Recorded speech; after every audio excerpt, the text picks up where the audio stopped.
주의 이름으로 먼저 축복합니다. 제목은 육체를 입으신 하나님. 성탄절이라고 하면은 하나님이 사람과 같이 육체를 입고 이 땅에 강림하신 날이죠.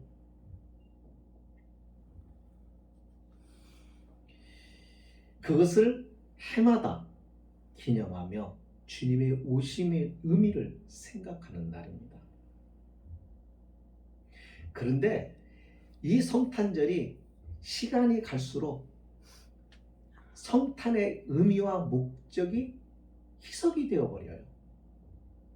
희미해져 버리고 오히려 주님은 속간해버리고 거기에 산타클로스가 들어가고 거기에 선물이 들어가고 거기에 케이크 들어가고 다른 것들로 다 채워져 버립니다. 그래서 주님이 빠져버린 그런 축제로만이 남게 돼버리는. 그래서 요즘에는 성탄절을 즉 이슬람 문화에서도 합니다. 불교에서도 성탄이라고 트리를 해요. 근데 우리가 잘 알아야 돼. 저 사람들도 주님의 오신 기념하는가 보다. 아니에요. 우리는 현실을 잘 볼 수 있는 눈을 가져야 됩니다. 그런 게 아니에요. 성탄절이 점점 퇴색돼 갑니다. 벌써 우리가 어린 시절에 지냈던 성탄하고 어른이 되어서 지금 맞이하는 성탄하고 한번 비교를 해보시면 갈수록 성탄절은 의미를 상실해 갑니다. 원래가 그런 것 같아요. 사람들이 처음의 시작은 정말 어떤 분명한 목적과 뜻을 가지고 시작한다가 해도 그것이 오랜 세월을 반복하다 보면 그 목적한 것과 그 뜻한 바들을 다 잃어버리고 껍데기만 남는 것을 많이 보죠. 성탄절도 그렇게 가는 것 같아서 너무 안타깝습니다. 그래서 오늘은 이 성탄에 대해서 잠시 우리가 좀 생각하고 진정한 성탄이 우리에게 왜 필요하고 이 성탄을 통해서 우리가 어떠한 삶을 살게 될 것인가에 대해서 함께 했으면 좋겠습니다. 육체를 하나님 입으셨다. 하도 들어서 그냥 감동이 없습니다. 그런데 우리가 조금 깊이 생각해 보십시다. 하나님이 육체를 입었다. 하나님이 사람이 되셨다. 이것은 사실은요, 있을 수가 없는 일이며 그게 가능한 일 자체가 될 수가 없어요. 왜냐하면 그분의 존재와 인간은 전혀 차원이 다르기 때문이죠. 여러분, 인간이 아무리 지혜롭고 아무리 순결하고 아무리 똑똑하고 아무리 대단해도 우리는 하나님 그분과 비교 자체가 불가능한 그분에 의한 피조물에 불과합니다. 그렇다고 한다면 그분이 왜 피조물인 우리와 같은 모습으로 오셨을까에 대한 생각은 우리가 할 수밖에 없는 거죠. 왜 육체를 입으셔야만 했는가? 왜 우리가 살고 있는 이 역사에 굳이 오셔야 되는가? 왜 비천한 인생에 왜 그분이 오셔야 되는지 그 이유를 분명하게 우리는 알아야 될 필요가 있는 것이죠. 그걸 모르면 무덤덤하고 그분이 오셔야 되든지 말든지 나와 아무 상관이 없게 되는 겁니다. 주님께서 오늘 말씀에 분명하게 그것을 말해줍니다. 내가 온 것은 이유를 말해줘요. 이거는 사도들이 가르쳐주는 대답이 아니에요. 왜 예수님이 육체를, 하나님이시거든. 하나님이 왜 우리와 같은 육체를 입으셨느냐? 그러니까 하나님이 사람과 같은 육신을 입고 사람의 모습으로 오신 분이 예수란 말이에요.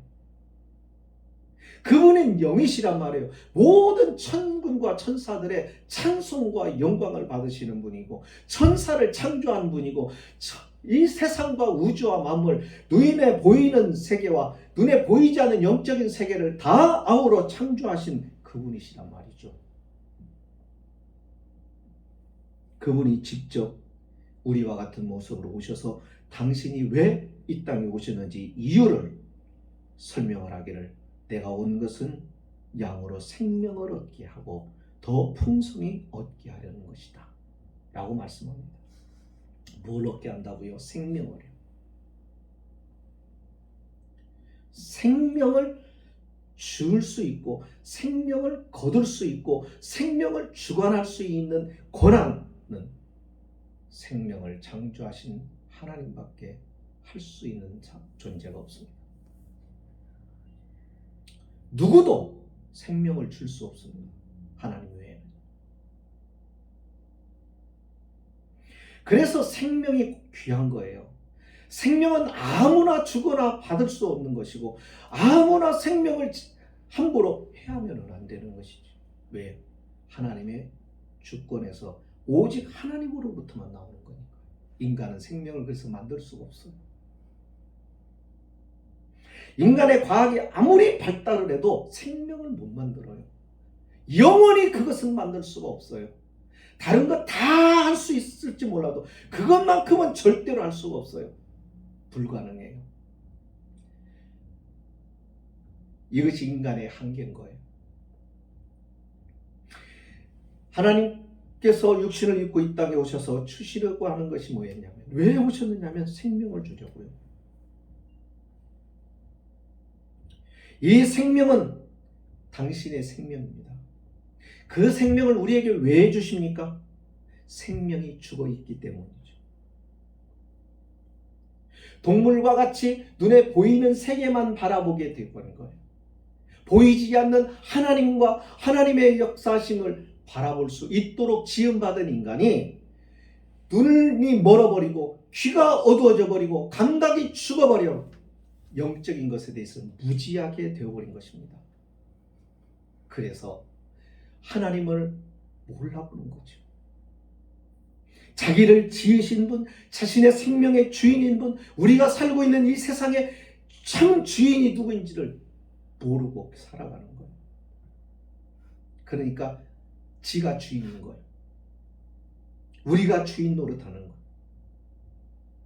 그럼 우리에게 생명을 주어서 보게 하고 생명을 주어서 듣게 하고 생명을 주심으로 느끼게 하고 분별하게 하고 그러려고 생명을 주기 위해서 오셔서 그분이 우리에게 그 생명을 주신 겁니다. 그래서요, 하나님을 아는 거예요. 죽은 자는 몰라요. 내가 하나님을 인식한다. 내가 죄를 지으면 그 죄가 부끄러움과 그 죄로 인하여 내가 마음이 괴롭다. 그 죄로 인하여 내가 하나님 앞에 가기가 하나 송구하다. 벌써 그 사람에게는 예수의 생명이 들어온 사람입니다. 그러나 그와 같은 것들이 전혀 없다. 죽은 자예요. 영이 죽었단 말이에요. 사람의 가치가 있는 이유는 육체만 있어서가 아니에요. 사람의 가치는 영적인 존재라는 데 가치가 있는 거죠. 사람은 원래 지음받을 때 영원히 소멸되지 않는 존재로 하나님이 만드셨다는 거죠. 이게 인간이 지음받은 영광스러움이에요. 인간이 존엄한 이유가 거기에 있어요. 인간은 다른 피조물하고 근본적으로 달라요. 다른 동물하고 같을 수가 없어요. 인간은 하나님과 인격적인 사귐을 가질 수 있도록 특별한 존재로 하나님께서 모든 피조물들보다 가장 가치 있고 존귀한 자로 만들었기 때문입니다. 그래서 하나님이 모든 피조물에 대하여 관여할 때 하나님은 항상 우리와 함께 하셔서 그 피조물을 통치하도록 우리에게 모든 주권을 넘겨주신 겁니다. 그래서 인간이 이 자연을 섭리하고 이 자연을 다스리도록 하나님이 주권을 주셨단 말이죠. 그래서 인간의 가치는 하나님이 매겼기 때문에 인간이 왜 가치 있고 왜 인격이 존중되어야 되며 사람은 중요한가 존중받아야 되느냐, 그 이유는 하나님이 우리를 가치 있게 만들었기 때문입니다. 그런 하나님이 죽은 우리의 심령에 생명을 주는, 그리고 그 생명으로 더 풍성하게 하시려고 주님이 오셨다, 그겁니다.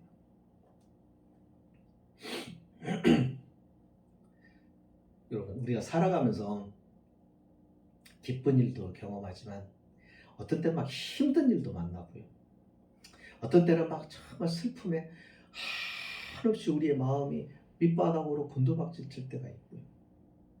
살아가면서 별의별 일을 다 겪어요. 그죠? 네. 그러니까 인생을 살면 사는 만큼 풍파가 많아요. 그러니까 삶이 자체가 정말 다양해요.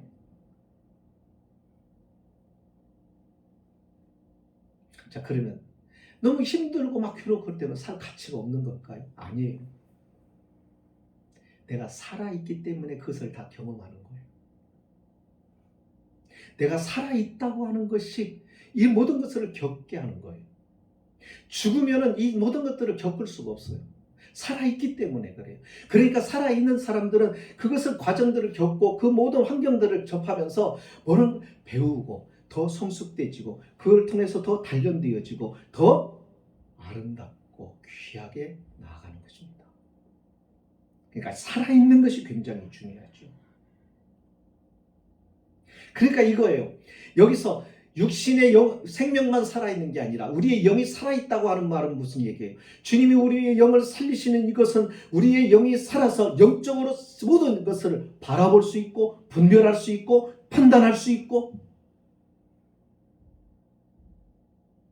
그리고 이 모든 것들을 영적으로 해석하며 살아갈 수 있는, 그래서 우리의 삶이 힘들고 어렵고 우리도 피곤합니다. 믿지 않는 사람과 다를 것이 없어요. 때로는 우리도 지치기도 하고 우리도 어떨 때는 어렵고 절망 속에 빠지기도 해요. 그러나 그 상황 속에서 우리는 믿음으로 바라보고 그 믿음 안에서 문제를 해결해가는 사람들과 다른 독특한 삶을 살아가도록 하나님께서 우리에게 생명을 주셨다는 겁니다. 그래서 신앙 안에서 이렇게 경험해 보잖아요. 다릅니다. 사람들은 재수 없어서 내가 병들고 재수 없어서 내가 죽는다고 생각, 재수 없어서 내가 이와 같은 사고를 당했다고 생각, 재수 없어서 나는 망했다고.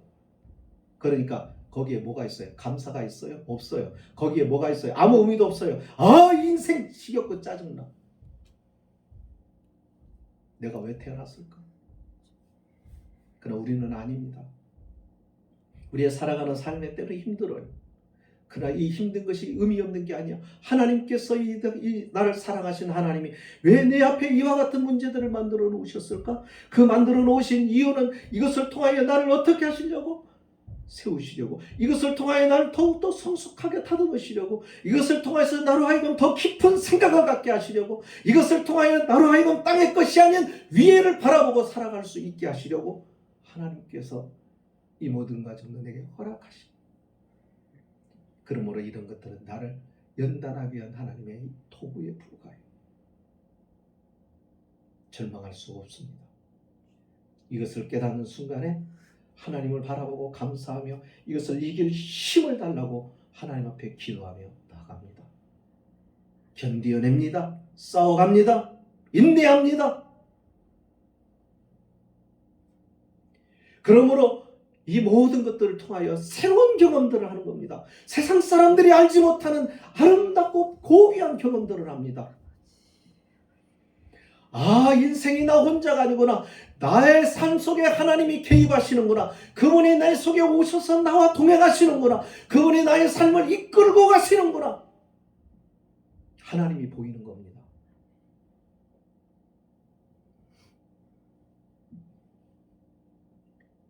그래서 주님이 오셨다는 거예요. 그러니까 이 주님을 만난 사람들의 삶은 어떻게 달라요?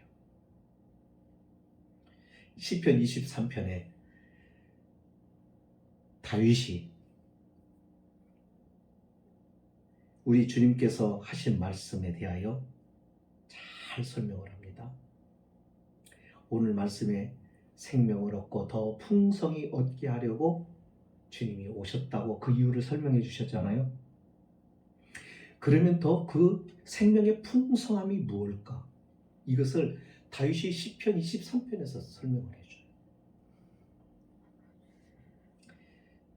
거기서 이렇게 시작합니다. 여호와는 나의 목자시니 내게 부족함이 없으리로다.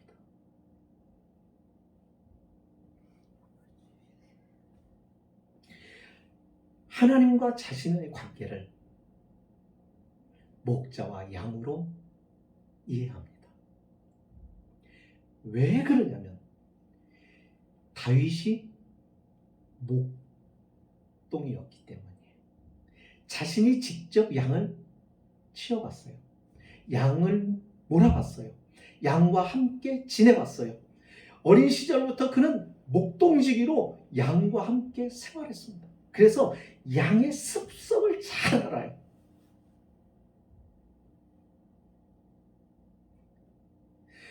양은 목자가 없으면 양은 살 수가 없어요. 주님을 만나기 이전의 사람들은 자기가 혼자 살 수 있다고 생각을 해요. 자신이 자신의 인생과 생명을 지킬 수 있다라고 생각을 해요. 그러나 주님을 딱 만나고 나면 달라져요. 나는 주님이 절대적으로 필요한 존재구나 하는 것을 인식하기 시작해요. 주님을 의지하면 약해질 것 같죠? 왜 주님께만 의지만 하니까? 아닙니다. 사람에게 의지하면 약해져요. 그러나 주님께 의지하면 강해집니다. 어떤 사람이 그래요. 자신은 믿음 생활을 않는데 자꾸 이렇게 좀 하나님을 되게 의지할 버릇하면은 자꾸 약해진다는 거예요. 착각하고 있어요. 그러니까 하나님이 누군지를 모르니까 그딴 소리 하는 거예요. 하나님 의지하지 않고 지가 어떻게 살아? 생각을 해보세요. 누가 병 걸려서 병 들어 죽는 사람 있어요? 사고 나서 교통사고로 죽는 거 뭐 자기가 원해서 그런 사람이 있어요? 아니라고. 불행이라는 게 어느 날 갑자기 오고 주님이 어느 날 갑자기 부르시기도 하시고 그거는 하나님의 주권 속에서 이루어지는 거라. 아무것도 자기가 할 수 있는 게 없는 거예요. 인생에. 돈 많이 벌었어. 야, 내가 이제 누리고 그렇게 즐기면서 살자. 그렇게 마음먹은 순간에 하나님이 그 영혼을 부르신단 말이죠. 착각하면 안 됩니다. 다윗은 목자가 없이는 절대로 생존 자체가 불가능한 양. 자기는 하나님 없이는 살 수 없는 바로 그런 존재라고 그렇게 고백하는 거예요. 거기 시에 보면은 그러면서 뭐라고 하냐면 부족함이 없대요. 하나님 여호와가 하나님이 내 목자가 되시면 되게 부족함이 없대요. 그러면서 뭐라고 하냐면 그 다음에 나옵니다. 그가 나를 푸른 초장에 누이시며 그럽니다. 누인다는 것은 무슨 말이에요? 쉼을 준다는 거죠. 그러니까 내게 부족함이 없으리로다. 이 말은 내게 쉼이 부족하지 않다. 그 말입니다. 현대인들이 이런 사람들이 쉬지 않고 사는 사람들 참 많아. 주일날에도 일하고 그냥 자나깨나 일하고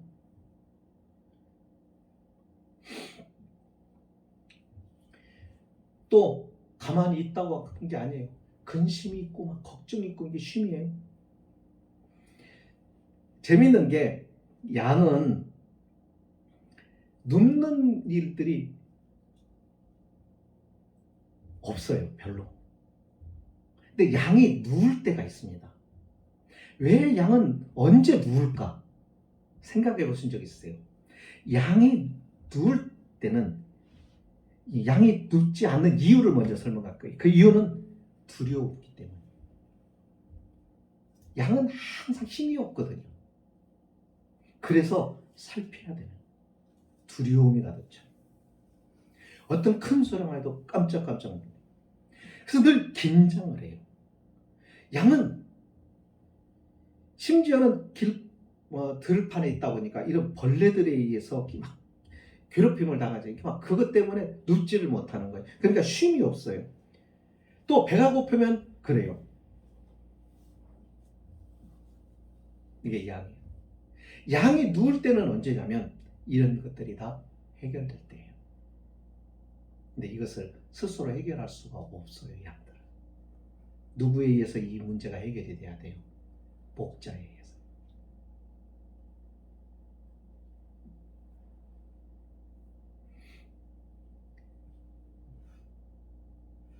삶의 여유를 가진다는 건 중요합니다.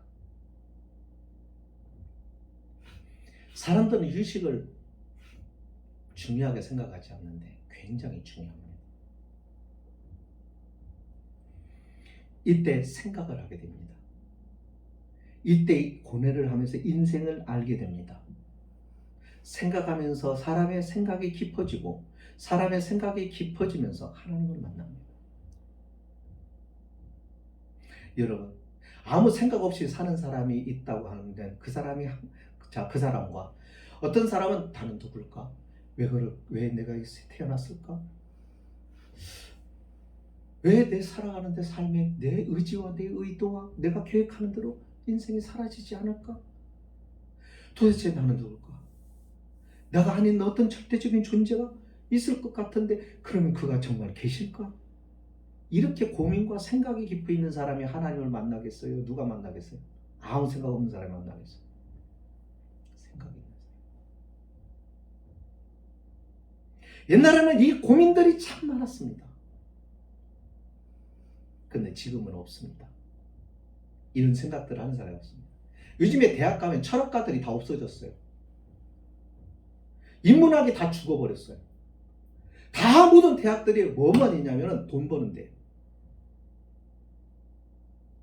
취직 잘하고 돈 잘 벌고 하는 대로 과들이 다 형성이 되어버렸어요.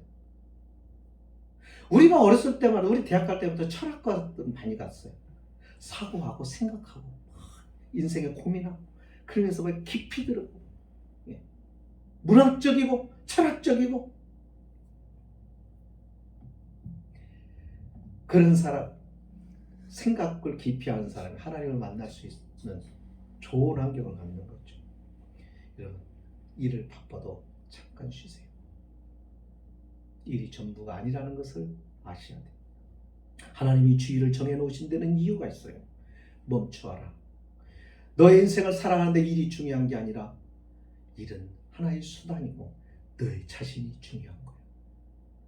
내가 누구인지, 내가 어떠한 존재인지, 내가 무슨 생각을 하고 살아가는지, 내 삶의 목적이 무엇인지 시간을 두고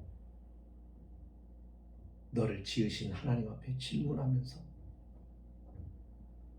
잠깐의 여유를 가지라고 하나님은 우리에게 주의를 허락해 주신 거예요. 여러분, 제가 재밌는 것을 알았어요. 운동하는 사람들이 운동할 때 근육이 언제 생길까요? 운동할 때 생길까요? 쉴 때 생길까요? 근육이? 탄탄한 근육이 언제 형성이 될까요? 운동할 때 만들어져요? 아니면 운동하고 난 다음에 쉴 때 만들어져요? 쉴 때 만들어져요. 그러니까 운동하면서 꼭 쉬어야 되는 거예요. 그래야 그 시간에 근육이 만들어지는 거예요. 우리가 잠을 잘 때 편안하게 자고 쉼을 가져야 우리의 들어왔던 모든 우리를 괴롭히는 질병들이 회복이 되고 치유가 되는 거예요. 바로 그 쉼을 주신다. 수고하고 짐진 자들아 다 내게 오라. 내가 너희를 쉬게 하리라. 안식을 준다는 겁니다. 심령의 평안을 준다는 것입니다. 진정한 휴식을 경험하게 해주겠다는 겁니다. 우리는 육체는 쉬어도 머리가 계속 돌아갑니다. 현대인들이. 이 모든 것들을 스탑. 그러니까 사람들은 이것을 멈추기 위해서 뭐 하는 거예요?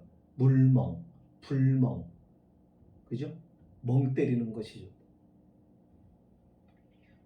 그것으로 끝나는 거예요. 그 다음에 또 시작이에요.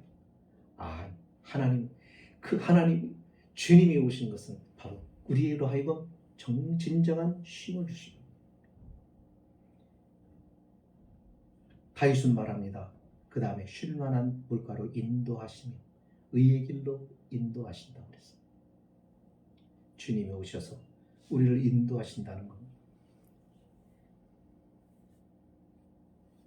이 양들은 목자들이 잘 다뤄야 된대요. 좀 세심한 배려가 필요해야 됩니다. 그러니까 왜 그런가 했더니, 이게 예를 들어서 목초지가 이렇게 정해져 오면은, 이게 목초지 뭐 이렇게 가둬서 키우는 게 아니라, 이 당시는 들로 산으로 이렇게 옮겨다니면서 키우니까 목초지를 딱 발견하고 그 목초지에 딱 두잖아요. 그러면 그 목초지에서 풀을 막 뜯습니다. 목자가 풀을 다 뜯고 난 다음에 인도해서 다른 초장으로 이끌고 가지 않으면 그 자리에서 풀을 뜯다가 풀이 다 뜯고 나면 더 이상 먹을 것이 없잖아요. 줄기를 뜯기 시작하고, 줄기를 다 뜯고 난 다음에 먹을 것이 없으면 그 다음에 뿌리를 다 뜯고, 그래서 그 지역이 완전히 황폐화돼 버려요. 자, 그러면 먹을 게 있어요, 없어요? 그 다음에 없죠. 그냥 죽는 거예요.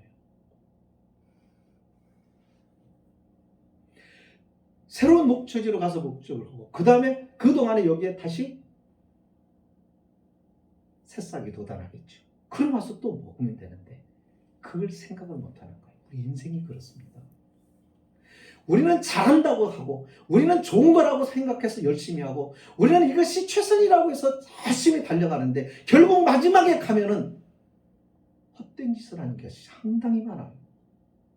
우리는 잘 살아보겠다고 하는 짓이 결국은 나를 죽이게 만드는 일을 할 때가 참 많아요. 왜요? 인도를 받아야 되는 인생인데 자기 마음대로 하는 거예요. 자신의 한계를 모르는 거죠.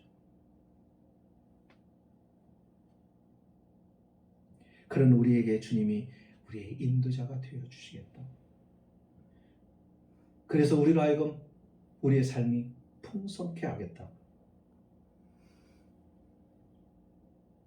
뿐만 아닙니다.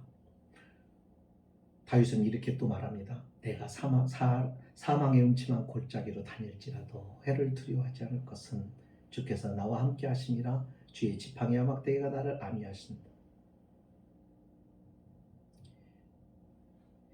양들은 겨울이 되면요, 저지대에서 지내고 여름에는 높은 초장으로 올라갑니다. 골짜기라는 것이 초장이 있기도 하고 풍성한 물이 많은 곳이기도 하지만은 환경이 좋으면 천적들도 많기 마련이죠. 그렇지 않습니까? 각종 들짐승이 서식하고, 때로는 거친 바람, 그리고 여름에 홍수, 물이 범람하기 때문에 안전치를 못해서 이동을 해야 합니다. 근데 이런 분별을 목자가 없이는 안 돼요. 오늘 우리도 마찬가지입니다. 우리가 때로는 우리 믿음이 성장해서, 믿음이 정상에서 주님을 배우기를 원하고, 우리의 신앙이 좀 자라서 이렇게 좀 하나님의 그 영광의 모습을 뵙기를 원하고, 그런데요, 이 신앙이 정상으로 오르려고 하면요, 꼭 사망의 음침한 골짜기를 지나야 돼요. 그냥 정상으로 오를 수가 없어요. 세상의 이치도 그렇지 않습니까? 그죠? 성공하는 사람이 그냥 쭉 단번에 성공하는 사람이 없죠. 반드시 그 성공하는 사람의 이전에, 성공 이전에 뭐가 있어요? 사망의 음침한 골짜기가 있단 말이죠.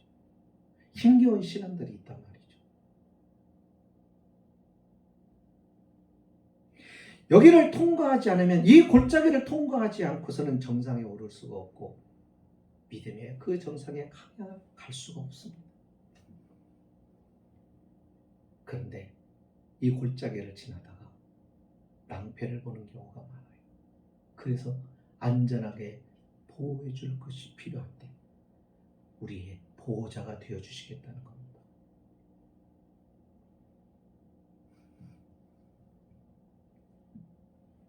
그리고 좀 더 나아가 이제는 내 원수의 목전에서 내게 상을 베푸시고, 다윗이 그렇게 말합니다. 이 얘기는 상인, 양들에게서 상이라고 하는 게 뭐겠어요? 독초가 제거된 푸른 초장이 있고, 그리고 천적들이 들어오지 못하도록 통제되어 있고, 이 모든 것들을 간섭하시고 섭리하시는 주님, 그 주님이 우리와 함께 거하시려고 이 땅에 오신다는 거죠. 단순히 우리를 천국으로 데려가려고만 하는 게 아니라 우리를 천국에 데려가서 천국의 시민이라고 하는 시민권을 주실 뿐만이 아니라 천국의 시민권을 가진 우리가 이 세상을 살아가면서 겪게 되는 수많은 일들, 그 일들을 믿음 안에서 주님과의 관계 가운데서 주님이 우리와 함께 하심으로 이겨나고 극복하고 승리해 갈 수 있도록 주님이 우리와 함께 하시는 그 일을 위해서 주님이 오셨단 말이에요.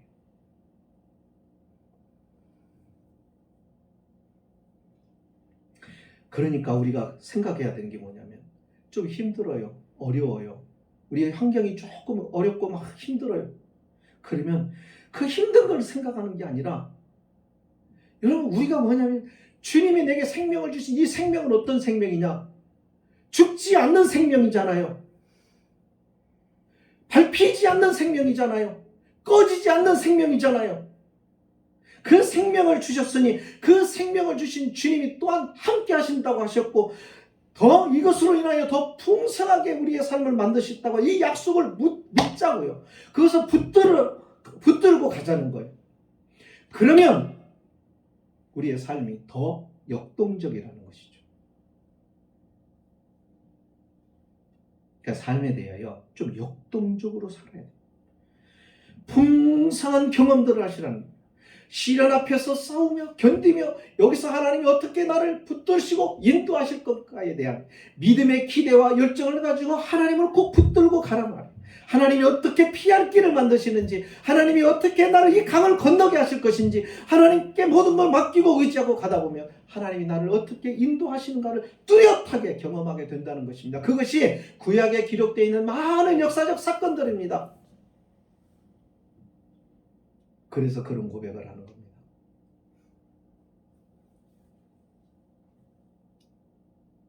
바다에 길을 만드시고 사막에다가 강을 만드시는 하나님.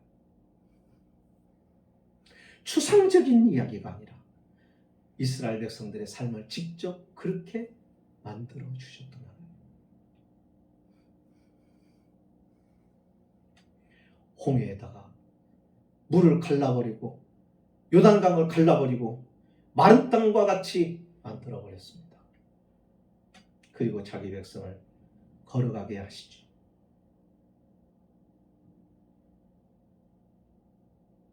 누가 이것을 경험할 수 있어요?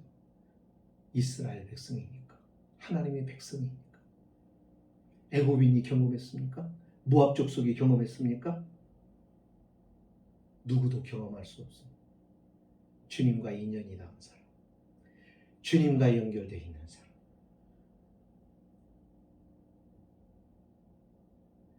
주님이 직접 우리와 함께 하시기 위하여 이 땅에 오신, 그것을 우리는 그래서 기뻐하는 거고, 그래서 즐거운 거고, 이날 그래서 행복한 거예요. 그냥 선물 주고받는 것이 즐거운 게 아니라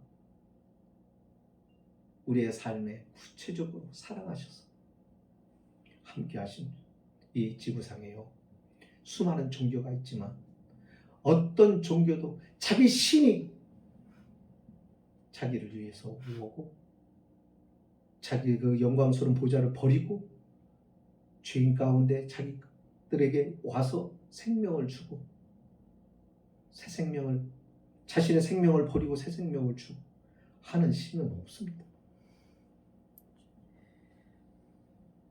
우리가 이 사실을 자꾸 잊어버려요. 그래서 신앙의 감격을 잃어버려요. 구원의 감격을 잃어버리고 살아요. 그러니까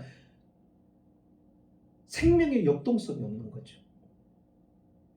그러다 보니까 생명을 주셨는데 이 생명에 부유함이 없는 거예요. 풍성함이 없는 거예요.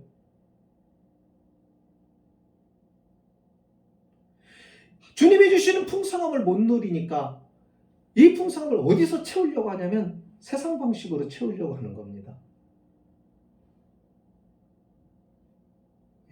그래서 세상 사람들처럼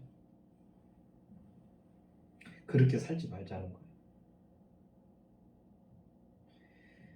주님이 이 땅에 오신 날, 하나님이 우리와 같은 육체를 입으신 그 귀하신 뜻은 우리에게 내게 영원한 생명뿐만 아니라 그 영원한 생명을 가지고 이 험난한 세상, 이 죄악된 세상, 많은 도전이 있는 세상, 그리고 하나님을 불신하고 하나님을 믿는 자를 향하여 공격하는 이 세상에서 하나님의 사람으로 살아가는 능력과 그분의 인도하심과 보호하심과 이와 같은 세상 속에서 안식을 잃어버리기 쉬운 곳에서 쉼을 만나게 하시는 그 주님의 진정한 평안을 맛보는 그런 하나님의 사람으로서의 삶.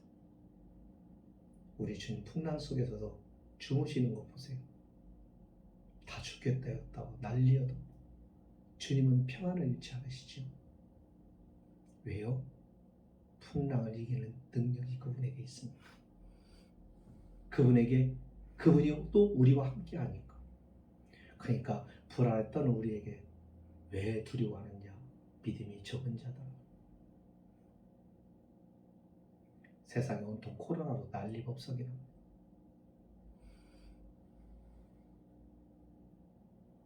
코로나가 끝나면 평안은 있을 줄로 압니까? 아닙니다. 새로운 질병은 계속 오게 될 것입니다. 끝나지 않습니다. 성경의 결론이라니까요. 주님이 끝을 맺어야 끝나는 거예요. 세상에는 끊임없는 도전, 끊임없는 공격. 결국은 삶이라는 것은, 생존이라는 것은, 이 생명은 싸우는 거예요. 생명이 있다는 것은 싸운다는 거예요. 싸우지 않는 것은 죽은 거예요. 믿음의 생명, 싸우는 거예요. 죄와 싸우는 거예요. 유혹과 싸우는 거예요. 저와 여러분이 예수 그리스도 오신 것을 기억하고 그 주님을 기뻐하며 그 주님이 주신 이 생명을 가지고 우리도 주님처럼 멋지게, 고난이 와도 십자가를 져야 돼도 주님처럼 달려가 그런 믿음의 사람으로 서도록, 주님의 사람으로 서도록 우리 갑시다. 주님을 닮아가도록 기도하며 주님과 함께 기꺼이 약속했습니다. 그분과 함께. 그래서 여러분 헛된 환경에서도 기쁘게 살아가셨으면 좋겠어요. 주님이 원하는 게 그겁니다. 생명이 내게 주신 그분으로 인하여 즐거움으로 살아 힘들고 어려워도 감사와 기쁨으로 누리면서 걸어갈 수 있는 그런 우리가 될 수 있기를 주의 이름으로 축복합니다. 기도하십니다. 거룩하신